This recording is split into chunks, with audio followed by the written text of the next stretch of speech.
Ms. Jackson Lee for 5 minutes. Thank you very much, Mr. Speaker. I guess the opportunity to be privileged to serve in the United States Congress with a little over 10,000 members over the decades, and for the years of service that I have given at the privilege and at the decision of my constituents, allows me to look over the landscape of the journey that we have taken. I was here when medical procedures for parents who wanted nothing more than a healthy baby were then characterized as a criminal act and called partial birth abortion, when a mother had to make a decision with her God, her doctor, and her family. I remember the hearings in the Judiciary Committee where mothers were crying because of the medical procedure that was necessary to save their life.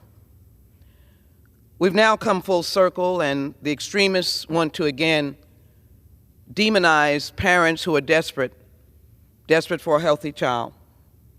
I've seen this before. Extremist views criminalizing a medical choice that has to be made, criminalizing abortion from east to west and north to south. I will not have it. I know that this is a most personal decision and one that families do not want to make. But as a person of faith, I believe it should be that woman, that family, that God, and that doctor.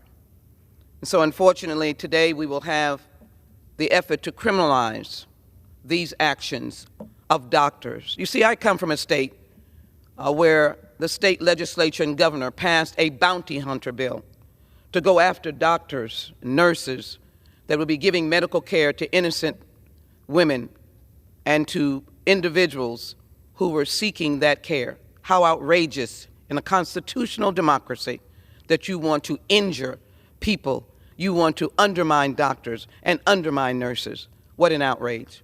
Again, this extremist agenda continues.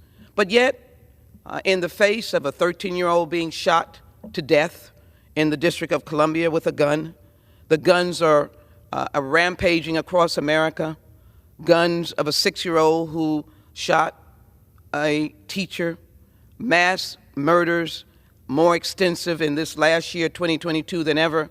There's not a real effort to ensure that guns are not proliferating in the hands of those who should not get them. Guns that should actually have penalties for those who do not store it, penalties for manufacturers who do not indicate and label and insist that guns be stored, or in fact the universal background check that has not been able to be passed. These are things that could save lives of living individuals who are now at the brunt end of gun violence. Yes, putting guns in the hands of people that should not have them, having better mental health services, red flag laws. But the way the bill was written, you have to opt in. So states like Texas, they will not opt into a red flag law to protect people. And all I see in my area, not because police are not working as hard as they can, but domestic violence with guns, day after day after day and week after week, because guns are in the hands of the wrong people. And so, Mr. Speaker, I stand here today to say there's a lot of good work we can do together.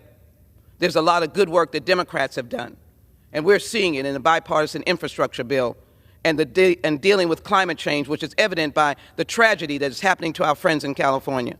But I'm glad to stand up here today and announce something really good, that today, because of Democrats, the Social Security recipients will have an 8.7% increase in their COLA. And I will go home over the weekend and over these days and into Martin Luther King's celebration, where he believed in lifting the least of those, and be able to say to those Social Security recipients, you've got an 8.7% increase in your COLA because of Democrats and President Biden. We intend to do things, to be active on behalf of the American people. We intend to cure problems, not make problems.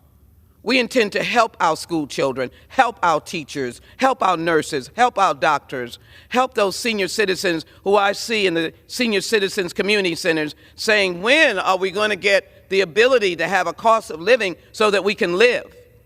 Because we have been the ones that have helped build this nation. And finally, Mr. Speaker, I want my colleagues and the administration to be unafraid of moving forward on H.R. 40. Isn't it time that we assess the impact of slavery in this country? Over 200 years, never been addressed. The gentlewoman's time has expired. H.R. 40 needs to pass on the issue of studying slavery and developing reparation proposals. I yield back. Thank you, Mr. The gentlewoman yields back.